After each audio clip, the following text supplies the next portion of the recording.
Do you still believe today that you should never back down from a fight? I don't know, I believe we should choose our battles. Okay. You know, because I realize in life, and I know people are probably not like what I'm going to say, I found out this in life, you know, sometimes we got to fight, you know. Even people that never had a street fight before, even a wimpy guy, sometimes we have to fight. Even if we know we're going to lose, we still have to fight. I don't know why. Why can't you just say, hey, listen, you won, I don't want to do this. Right. But even though we got to lose, we know we're going to get the shit kicked out of us, but we got to fight this guy like we're going to kick his ass like we're a bully. Mm-hmm. And I don't know. I never understood that whole dynamics of life. But it's absolutely true. That's the way it is, you know? So describe first time going on stage versus first time going in the ring. After being in the boxing game for that longer period of time, I already experienced disappointments. I experienced grand success on high levels and grand disappointments on really low naders, right? And so did that make you not as scared? No, yeah, it doesn't, because I know in order to be great, you know what I mean, you gotta be prepared to fail greatly as well. You know what I mean? It's all about how you handle the failures. You know, and I'm good at handling failures. And I'm good at handling this. I don't know, I'm not that good at handling success. I can handle failure better than I can handle success. You know. You believe in fate? I believe it's going to be the way it's going to be. It was written. That's what I believe. It was written. But can you influence what was written? Like, can you change what is written, what's coming up? No, I can. You just make it more.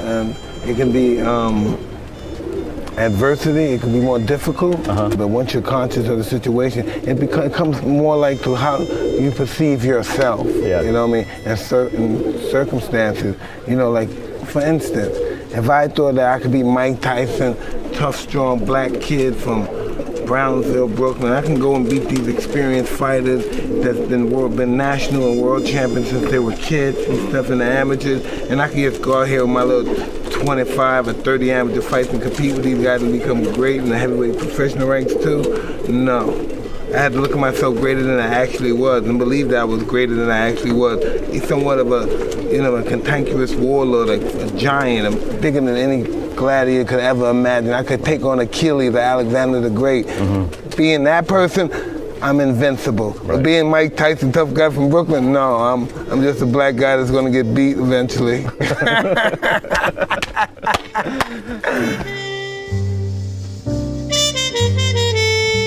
I always wanted to know, how come you never like rock the whole fancy robe and like, you know? Yeah. My whole job was just to inflict pain in people's minds. A lot had to do with intimidation factor.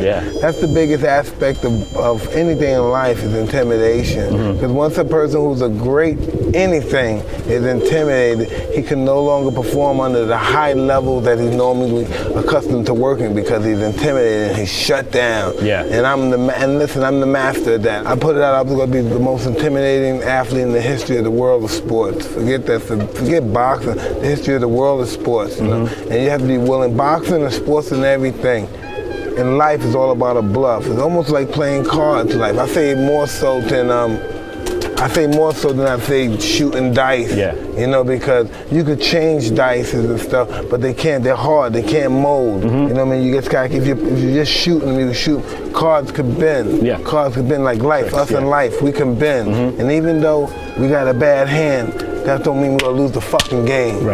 You know what I mean? Because we're going to stay in there, we're going to hold it to the end. And it's the same way in fighting and in life. Because we were born in swallows and the sewers and gutters, that don't mean we're going to stay there if we have the desire and willpower, perseverance to be able to endure the pain.